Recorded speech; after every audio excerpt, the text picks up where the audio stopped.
ડીસા ખાતેથી જગન્નાથજીની રથયાત્રાને પ્રસ્થાન કરાવતા વિધાનસભાના અધ્યક્ષ શ્રી શંકરભાઈ ચૌધરી.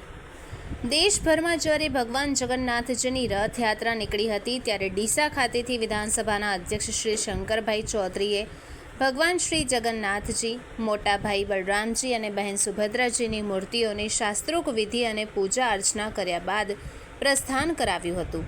ડીસાના ધારાસભ્ય શ્રી પ્રવીણભાઈ માળી સહિતના વિવિધ આગેવાનો, ધાર્મિક સંગઠનો મળીને ભક્તોએ ધામધૂમથી રથયાત્રાને પ્રસ્થાન કરાવ્યું.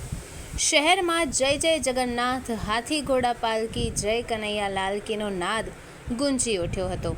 અધ્યક્ષ શ્રી શંકરભાઈ ચૌધરી સાથે રથયાત્રામાં બહોળી સંખ્યામાં નગરજનો જોડાયા, જેમાં ભગવાનના પૂજન અર્ચન કરાયા હતા.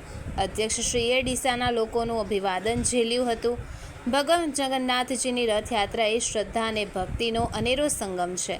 તેમણે સૌ ભક્તોને રથયાત્રાની શુભકામનાઓ પાઠવી અને રાજ્યમાં સુખ, શાંતિ અને સમૃદ્ધિની પ્રાર્થના કરી હતી.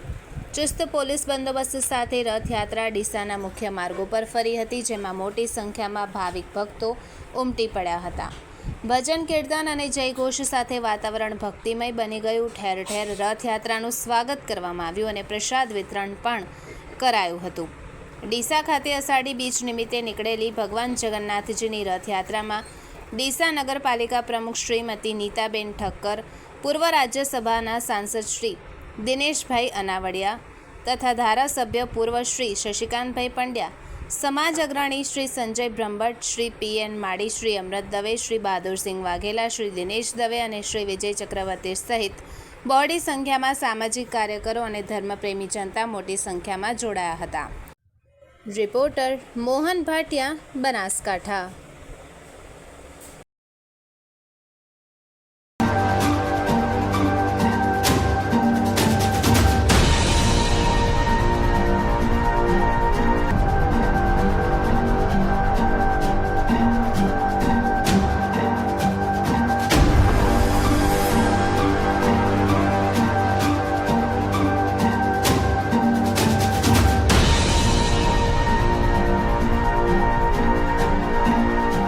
ये वीडियो पर्सनल